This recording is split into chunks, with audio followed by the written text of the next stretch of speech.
السلام عليكم ورحمة الله وبركاته. فيديو جديد في عالم السلام. النهاردة هنتكلم عن واحد من أخطر الحوادث اللي ممكن تحصل في أي وقت وفي أي مكان: الحرائق. ناس كتير أول ما تسمع صوت إنذار أو تشوف دخان أو نار بتتلخبط ومتعرفش تتصرف إزاي.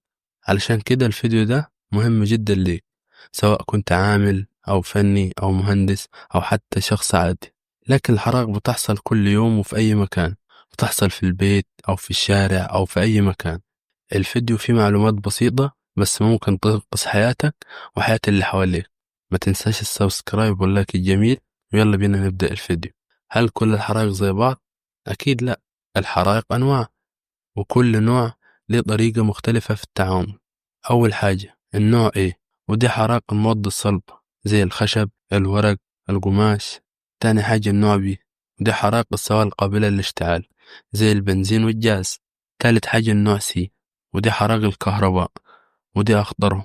رابع حاجة النوع D، ودي معادن قبل الاشتعال، هي نادرة بس بتحصل في المصانع. خامس حاجة النوع K أو F، ودي حرائق زيوت الطبخ ودي بتحصل في المطابخ. خلي بالك لو مفرقتش بين الأنواع دي ممكن تستخدم طفاية غلط وتسبب كارثة أكبر. طيب الطفايات أنواعها إيه؟ طفاية البودرة الجافة دي بتطفي حرائق A و B و C، يعني مواد صلبة وسوائل وكهرباء. طفاية المية مناسبة بس للحرائق من نوع A، يعني ما تستخدمهاش مع الكهرباء أبدا. طفاية الرغوة تنفع ل A و B وبرضه ما تستخدمهاش للكهرباء. طفاية ثاني أكسيد الكربون CO2 دي بقى ممتازة مع الكهرباء والسوائل.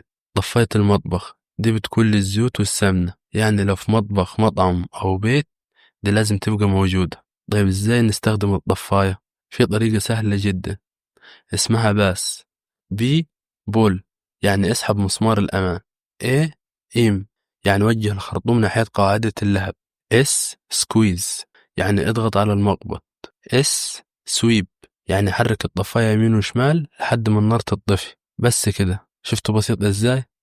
لو انت في مكان يسمح لك تتدرب عملي او تستخدم الطفاية اعمل كده، وما تستناش لما يحصل حاجة، لانك لما تكون جربت عملي قبل كده غير لما تستخدمها لأول مرة. طيب لو حصل حريق فعلا اعمل ايه؟ 1.